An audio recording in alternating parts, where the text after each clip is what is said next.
For nearly 2 years, they stayed quiet. No public statements, no interviews, no big explanations. And then, all at once, they came back with one message. We've been healing, we've been praying, and now it's time to speak. That alone would have been enough to get people talking.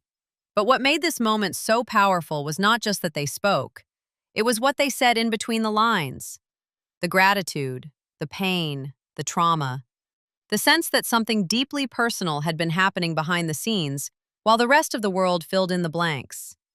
So today, we're breaking down the statement, the silence before it, and why this moment feels like a reset rather than just a response. The silence. When people go quiet this long, it usually means one of two things. Either they have nothing left to say, or they are deciding carefully when it is safe to speak. In this case, it was clearly the second. They made it clear that they did not stay silent because they lacked words. They stayed silent because every time they considered speaking, the timing felt wrong. That detail matters because it tells you this was not a casual pause.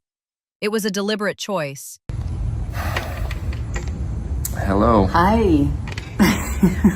We have not done this in a while. We haven't. So we have not spoken publicly for the better part of the last 2 years. And it's not because we haven't had anything to say, Right. because Lord knows we have.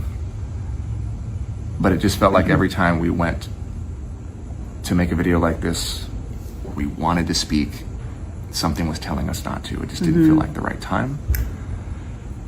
And we were talking about it and feeling into it and praying about it, and this feels like the moment. so here we are. That being said, there is so much to say, and it makes it hard to speak. It makes it hard to figure out what is right for. And we're not going to say it all for in this video. specific moment. Yeah, of course not. But what does feel important is that we can genuinely say that we are sitting here today feeling immense gratitude for so many things and so many people and so many things that have happened to us. Gratitude has saved us. It has. They were sitting with the situation, praying about it, and waiting for the moment that felt right. And now that moment has arrived. Not because everything is easy, but because the truth has finally started to settle into place. The heart of the statement was gratitude. They said they were sitting there with immense gratitude for the people who stood by them, for the things they have survived, and for the life they are still living. That kind of language tells you they are not pretending everything is okay. It tells you they are surviving something that changed them. And I also feel that it's important as we say that, in that gratitude, it doesn't negate the injustice and the pain that we have also felt in the last few years. And we've had to wrestle with so many things and try to understand so many things, like how could something like this even happen? Let alone disguised as a fight for women. So much to unpack. And the truth is, reality is that there's been a lot of trauma for us to move through as a family. Which also makes it hard to speak. And we don't even know this is the right thing to say, but we just know we need to share something. But they were also careful to say that gratitude does not erase injustice. It does not erase pain, and it does not erase trauma. That line is important because it stops the statement from becoming a neat, inspirational quote. It keeps the real conflict in focus.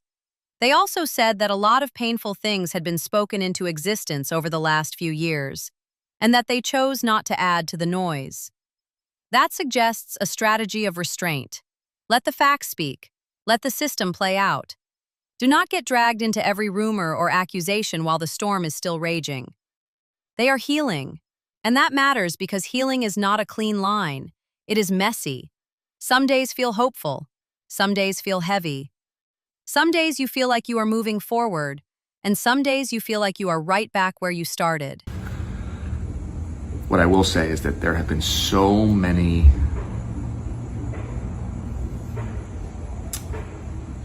painful things that have been spoken into existence Untruthful. over the last couple years. And that created so much noise, and we didn't want to add to the noise. So we just wanted to let the justice system run its course.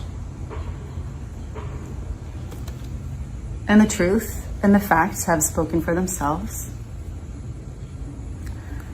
And here we are.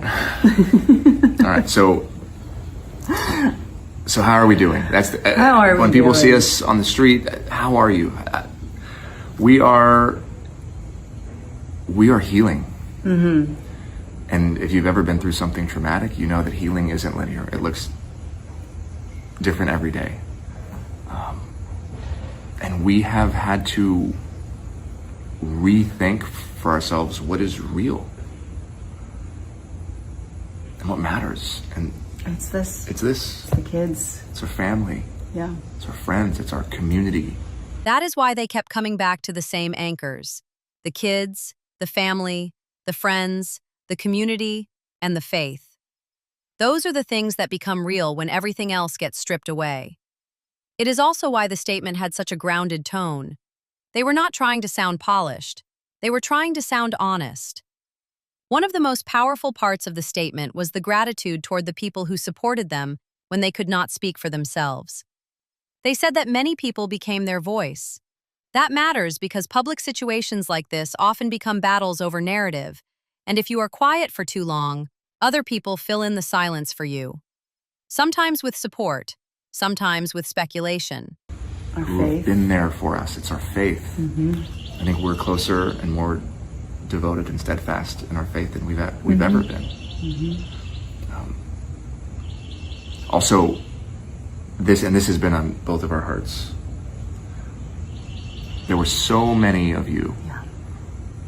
who, when we didn't have a voice, were our voice. You had a prayer at the very beginning, which was that you just prayed that people would have discernment. And so many of you had discernment, and you used your intuition, and you trusted that. And you have given your time to fight for us. And thank you does not feel like enough.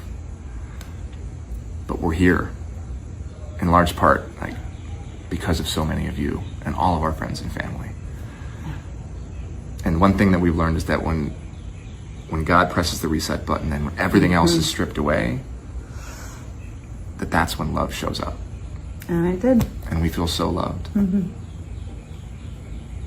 And there is so much more to say. And we'll say that time will come. But for now, we are going to focus on continuing the healing and hanging out with our kiddos and enjoying life. And that's it. ending this 4-minute and 48-second video. Thank you. They thanked the people who showed discernment, trusted their instincts, and kept fighting for them. And even though they said thank you does not feel like enough, the message was clear. They felt carried by love when everything else felt uncertain. That is the part people remember. Not the scandal, not the noise. The fact that in the middle of everything, love still showed up. Why this matters. This was not just a statement, it was a reset. It sounded like two people who have spent a long time underwater finally taking a breath and deciding what comes next. Not a full victory lap, not a polished comeback tour, just the beginning of a different phase. And maybe that is why the moment hit so hard. Because it was not trying to be dramatic. It was trying to be real. It was trying to say, we have been through something, and now we are choosing to heal in public without pretending the pain never happened. That is a very different energy. So yes, they spoke. But what they really gave the world was a glimpse of what silence can mean when it is chosen on purpose. Sometimes silence is confusion, sometimes it is fear, and sometimes it is survival. And in this case, it sounds like silence was the space they needed to get to the truth, protect their family, and find their way back to peace. Because the loudest thing in that video was not the words, it was the healing underneath them.